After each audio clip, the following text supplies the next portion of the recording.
এই বাংলাদেশের সম্পদ খালি শেখ হাসিনা প্রধানমন্ত্রী, উনি স্বৈরাচার। আমার ব্যক্তিগত মতামত আমি বলতে চাই, আমরা প্রত্যেকটা মানুষ স্বৈরাচার। আমরা যদি স্বৈরাচার না হইতাম তাহলে এই রাষ্ট্রীয় সম্পদ ধ্বংস করেছি একটু আমরা দ্বিধাবোধ মনে করলাম না। দেখেন, এই অফিসটার ভিতরে কমসে কম 1 থেকে 1.5 কোটি টাকার সম্পদ ছিল, মালামাল। অফিস কম্পিউটার তাগুলো তো বাদেই, যে একটা অফিসটা যে একটা সৌন্দর্য ছিল। আমরা হইলাম সবচেয়ে বড় স্বৈরাচার।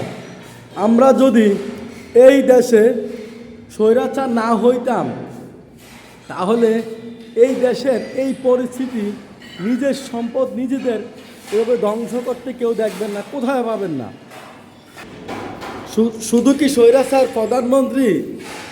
দেখেন এই অফিসটা কত টাকার মাল, কত টাকার মালামাল নৃশংসভাবে ধ্বংস করে দিয়েছে দুর্বৃত্তরা।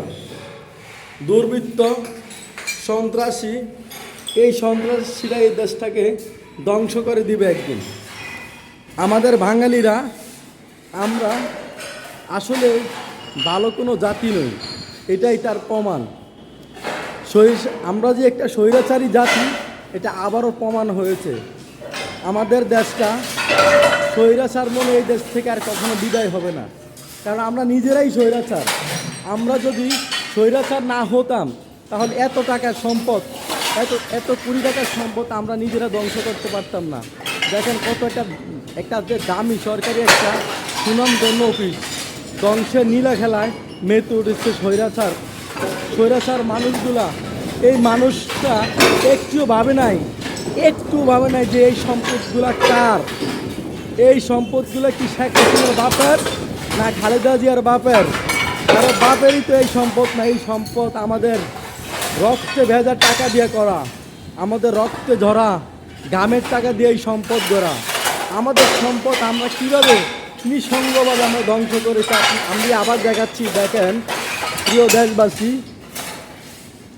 কত বড় অফিস! এই অফিসটাতে কিনা ছিল রাষ্ট্রীয় গভর্নমেন্ট সম্পত্তি। গভর্নমেন্টের সম্পত্তি? এটা সম্পত্তিটা আমাদের, আপনার আমার রক্ত বিক্রি করা টাকা। এই টাকার মধ্যে ঘাম, রক্ত ঝরানো গন্ধ আছে। সেই গন্ধের এত বড় অফিস। এই অফিসটার আমি 3 তলায় আছি, 2 তলায় আরও অনেক আছে। কি দেখাবো আপনাদের, কত টাকা দামি মালামাল, কাঠ সব নিয়ে গেছে, সিঁড়ির রেলিং সব নিয়ে গেছে। আমরা কি চোর নই? খালি শেখ হাসিনা, খালেদা জিয়া চোর? এই দেশের পাবলিক আরও বড় চোর। আমরা দেখিয়ে দিয়েছি যে যার হাতে ক্ষমতা যাবে তারাই চুরি করবে। আমরা চোর।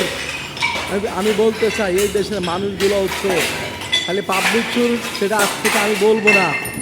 দেখেন কি পরিস্থিতি করেছে।